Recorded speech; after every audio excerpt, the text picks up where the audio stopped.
আলান্নিসা, পুরুষেরা হলো নারীদের সংরক্ষণকারী, হেফাজত করনেওয়ালা। কেননা আমি আল্লাহ নারীদের চাইতে পুরুষদের শক্তিশালী বানিয়েছি। বেটা ছেলের থেকে বেটি ছেলের থেকে বেটা ছেলেকে শক্তি বেশি দিয়েছি। কিসের লাগে বেশি দুনুরে? এই লাগে বেশি শক্তি দিলাম, এই জন্য বেশি শক্তি দিলাম। ওরা সম্মানিত, ওরা ইজ্জতময় নারী। ওই সম্মানিত নারীগুলি সম্মানের সহিত বাড়িতে বসে থাকবে। আর আমার মতো মনিরুদ্দিন, আমার মতো মফিজুদ্দিন, আমার মতো নইমুদ্দিন, আমার মতো জালাল উদ্দিন, আমার মতো তামিজুদ্দিন, আমার মতো তফিজুদ্দিন যেন অর্থ সঞ্চয় করে নিয়েছে। অর্থ সঞ্চয় মানে, অর্থ সঞ্চয় মানে কি জি ভাই? কামাই করে লিয়ে আইসা। অর্থ সঞ্চয় মানে কামাই করে লিয়ে আইসা ওই বাড়ির বেটি ছেলেটাকে যেন বসা বসা খাওয়াইতে পারে। এই জন্য আমি আল্লাহ বেটা ছেলে বেটি ছেলের থেকে বেটা ছেলেকে শক্তি বেশি দিয়েছি, যেন রহিমের মাল করিম ভক্ষণ না করে। তার লেগে আমি শক্তিশালী করে বানিয়েছি। টেढ़া কথা বের বুঝতে কত সুবিধা। ফুক ফুক করে হাসছে। রহিমের মাল করিম বেহে খাওয়া কয়েছি তখন তাই বাপের বিহা লাগলো। আর ভালো করে বাংলা ভাষাতে কইছি তো মুখে মুখে তাকাইছে। সঞ্চয় মানে ইনকাম করে লিয়েছে। অর্থ মানে ইনকাম, সঞ্চয় মানে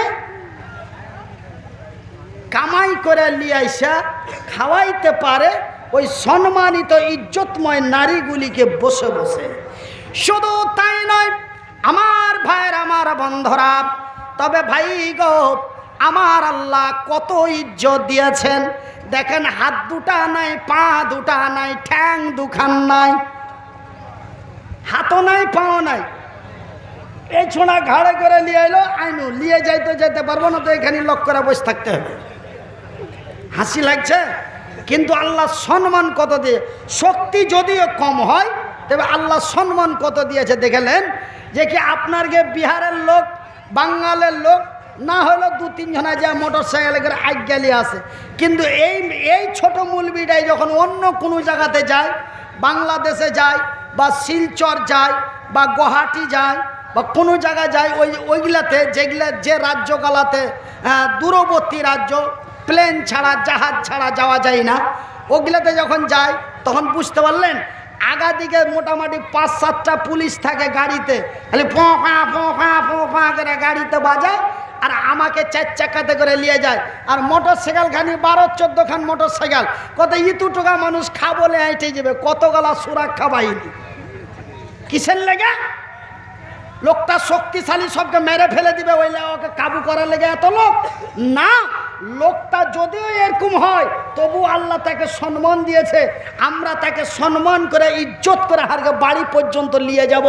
এই যে সম্মান, একটা বেটা ছেলের, একটা বেটি ছেলের আল্লাহ কত ইজ্জত দিয়েছে, যে ওই বেটি ছেলেটাকে যেন সুন্দর করে ব্যবহার করতে পারে, ওকে যেন 10 টাকা খাবার দিতে পারে, ওর যেন বসে বসে ওকে আহার দিতে পারে, ওকে যেন ওর ইজ্জতের হেফাজত করতে পারে।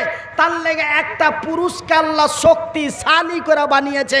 ভাইজি, আমি পুরুষ হয়ে যদি আমার পুরুষগতা না থাকে, আমি পুরুষ হয়ে খুব কথাটা কান করে শুনেলেন, মনে রাগ করে কথাটা বলছি, মনে রাগ করে কথাটা বলছি, মনে রাগ হয়ে কথাটা বাড়াইছে। তুমি পুরুষ হয়ে যদি তোমার স্ত্রী তোমার মোটর সাইকেলে চড়তে ভালোবাসে না, তোমার মামাই তো ভাইয়ের মোটর সাইকেলের ঘাটা তাকাইছে, তুই পুরুষ? তুই পুরুষ লইস, তুই সাধারণ ভাষায় হলো কা পুরুষ। আর লোকাল আর বিহারের ভাষাই হলো হিচিড়া।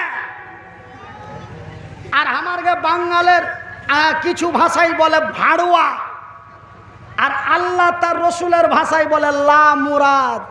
এগুলা বেটা ছেলেকে আল্লাহ বিহা করতে মানা করেছে। শুধু আল্লাহ মানা করেনি, আল্লাহর নবীও বিহা দিয়াও দেয়নি, বিহা করতেও কহেনি। বিশ্বাস যাও না, শুনে নাও।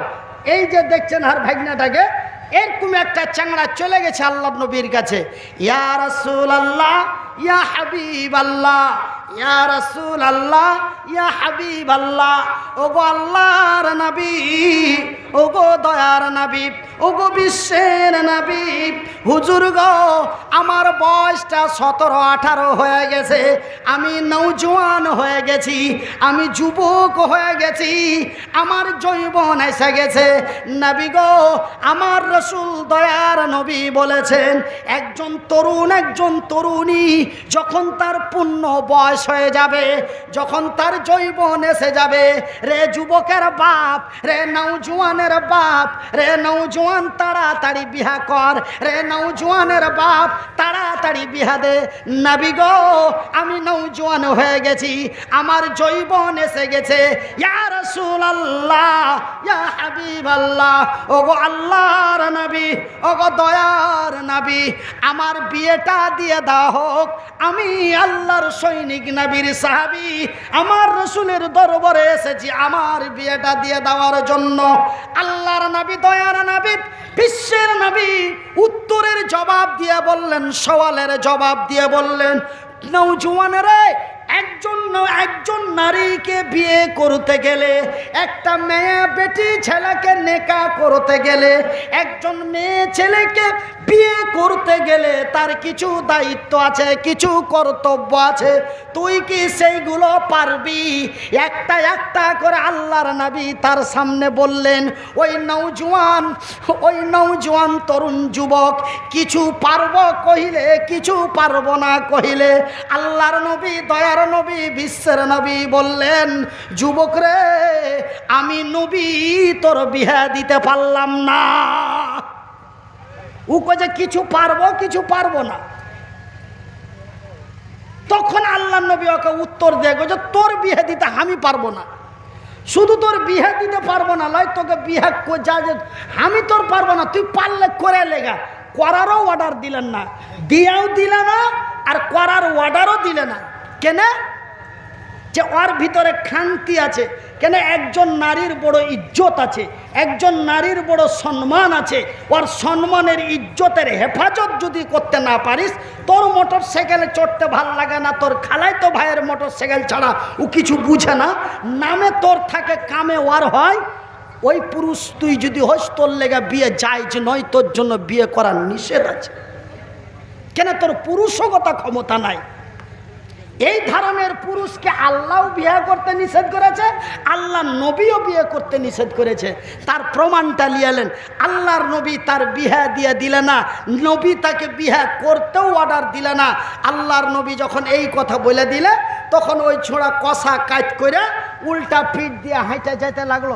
যেতে যেতে 2-4 পা ওই বক্সটার কাছে গেছে, উল্টা এসে গেছে, ইয়া রাসূলুল্লাহ, ওগো আল্লাহর নবী দয়ার নবী বিশ্বের নবী, আমার নবী বিয়ে দিয়ে দিলেন না, আমার নবী বিয়ে অর্ডার দিলেন না, কিন্তু নবী গো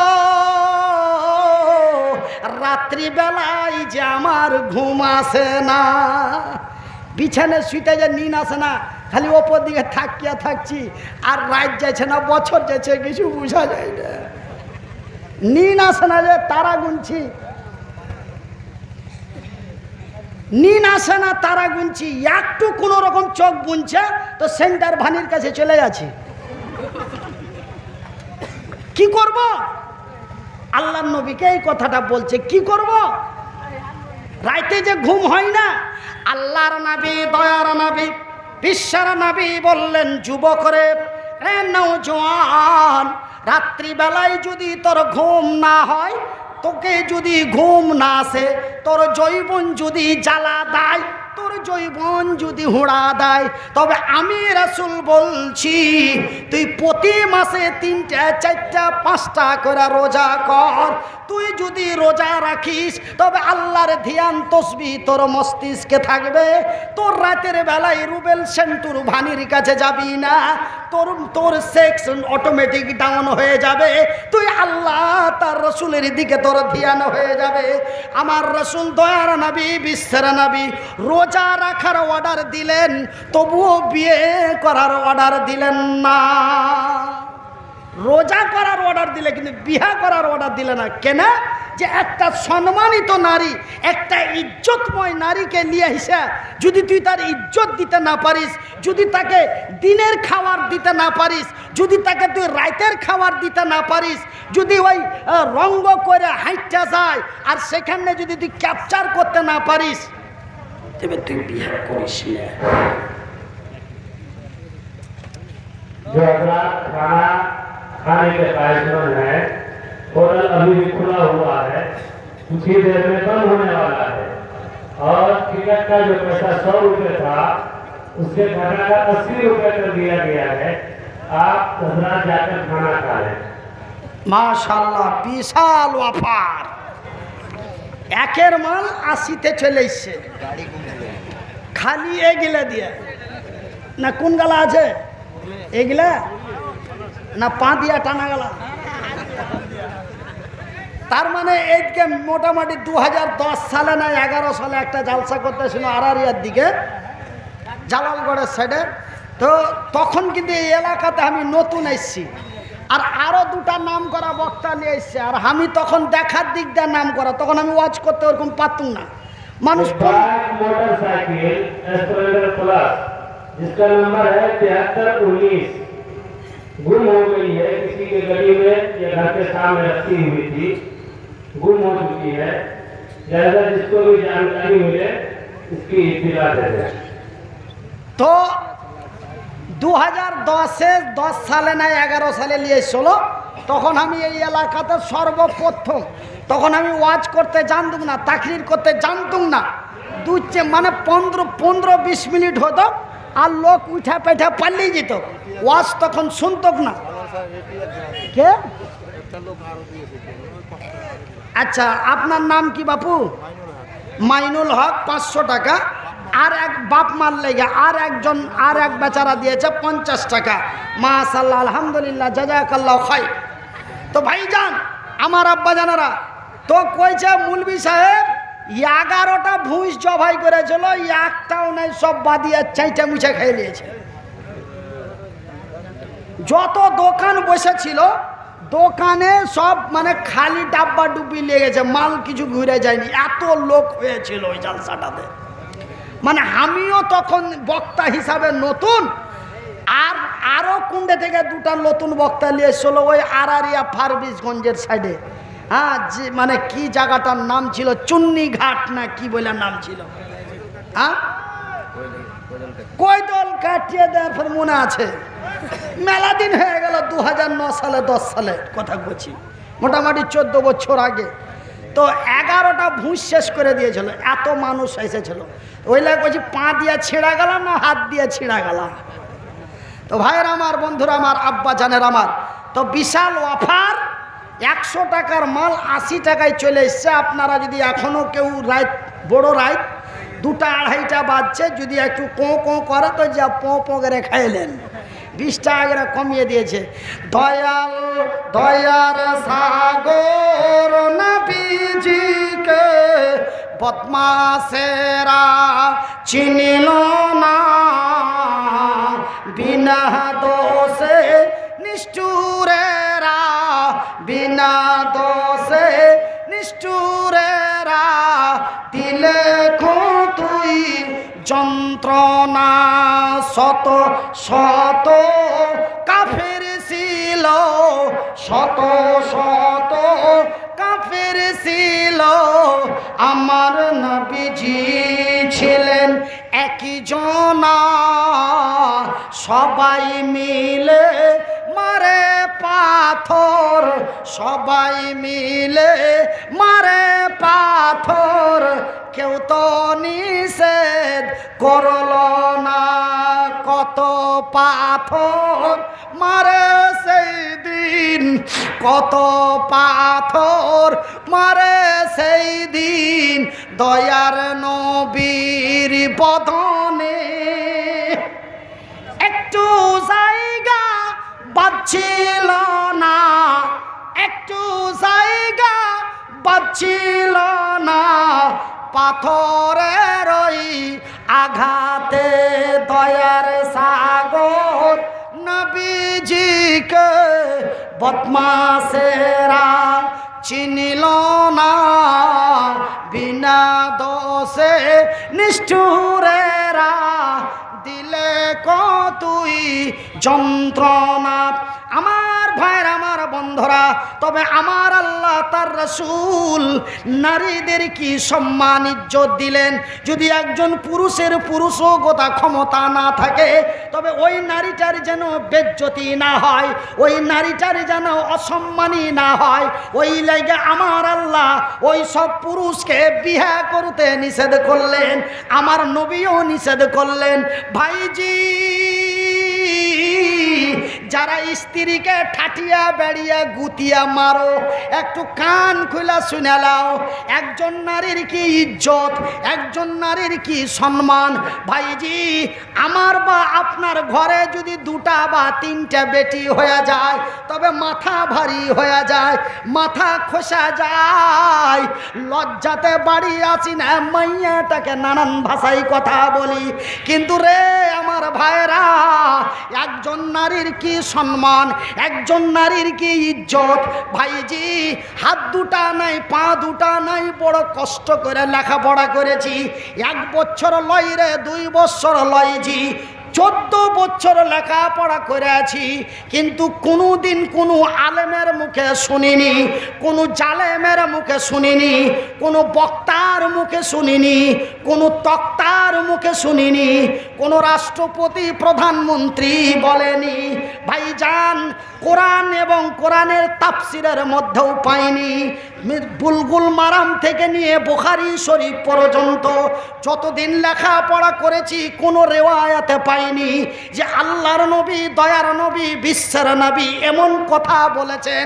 ভাই গো, কোনো ব্যক্তির যদি পর পর 3টা বেটা হয়, কোনো ব্যক্তির যদি পর পর 2টা বেটা হয়, তবে ওই 2 বেটার বাপ, ওই 6 বেটার বাপ, ওই 1 বেটার বাপ, ওই 4 বেটার বাপ আল্লাহর জান্নাতে যাবে। এই কথাটা কোনো আলেমের মুখে শুনিনি, কোনো জালেমের মুখে শুনিনি, কোনো মুহাদ্দিসিনের মুখে শুনিনি, কোনো মুফাসসিরিনের মুখে শুনিনি, আল্লাহর কোরআন নবীর হাদিসের মধ্যে পাইনি। কিন্তু ভাইজি, একজন নারীর কি সম্মান, একজন নারীর কি ইজ্জত। আল্লাহর নবী, দয়ার নবী, বিশ্বের নবী, নবী মুহাম্মদুর রাসূলুল্লাহ, বলুন সাল্লাল্লাহু আলাইহি ওয়াসাল্লাম। আল্লাহর নবী, দয়ার নবী, বিশ্বের নবী তার পবিত্র মুবারক মুখ দিয়ে বললেন, রে আল্লাহর সৈনিকেরা, রে নবীর সাহাবীরা, শোনরে, কোন ব্যক্তির যদি একটা বেটি হয়, তারপরে যদি আরেকটা বেটি হয়, আর তারপরে যদি আরেকটা বেটি হয়, হাদিসের রিওয়ায়াতে 2 জায়গায় 2 রকম পাওয়া যায়। এক জায়গায় বলা হয়েছে 2টা বেটির কথা, আর এক জায়গায় বলা হয়েছে 3টা বেটির কথা। আল্লাহর নবী, দয়ার নবী, বিশ্বের নবী বললেন, কোন ব্যক্তির যদি পরপর 2টা বা 3টা বেটি হয়, আর ওই বেটি 3টা জন্ম হওয়ার পরে ওই বেটি 3টাকে মহব্বত দিয়া, ভালোবাসা দিয়া, উদারতা দিয়া, লেখাপড়া করিয়া, শিক্ষা দীক্ষা দিয়া, ঠিকঠাক জমি জায়গা দিয়া, ওই 3টা ছেলে, ওই 3 বেটির বাপ, ওই 3 বেটি, ওই 2 বেটির বাপ, ওই বেটি 2টার বিয়া দিয়া দিলে, ওই বেটি 3টার বিয়া দিয়া দিলে, আর 3টা বেটির বিয়া দেওয়ার পরে, ওই 2টো মেয়ের বিয়ে দেওয়ার পরে, ওই 2 কন্যার বাবা, ওই 2 বেটির বাপ মরে গেল। আল্লাহর নবী, দয়ার নবী, বিশ্বের নবী বললেন, ওই 3 কন্যার বাপ মরে যাওয়ার পরে, ওই 3 বেটির বাপ মরে যাওয়ার পরে, ওই 2 কন্যার বাবা মরে যাওয়ার পরে, ওই 2 বেটির বাবা মরে যাওয়ার পরে অবশ্যই আল্লাহর জান্নাতি। কিন্তু 3 বেটার বাপ আল্লাহর জান্নাতি, এই কথাটা আমি কোনোদিন কোনো বইয়ের পাতা তো পাইনো না, কোনো কেতাবের পাতা তো পাইনো না, না নবীর হাদিসে পাইনু, না আল্লাহর কোরআনে পাইনু, না ছোট মৌলবীর মুখে শুননু, না বড় মৌলবীর মুখে শুননু যে 3 বেটার বাপ জান্নাতে যাবে বা 2 বেটার বাপ জান্নাতে যাবে। কিন্তু স্পষ্ট করে নবীর হাদিসে পাওয়া যায়, সেই হাদিস, এখানে কোনো বানানো নয়, জাইফ নয়, জালও নয়, সেই হাদিস। দুই বেটির বাপ অবশ্যই আল্লাহর জান্নাতি, যদি বাপ এরকম না করে, যদি বাপ এরকম না করে, আবার বলছি যদি বাপ এরকম না করে, কিরকম? দুটা বেটির পরে একটা বেটা হলো, কয়টা বেটি? দুটা বেটির পরে একটা বেটা হলো, দুটা বেটির পরে একটা বেটা হলো, আর বেটি দুটার ময়া খানি বেটাটার মধ্যে ভরে দিলে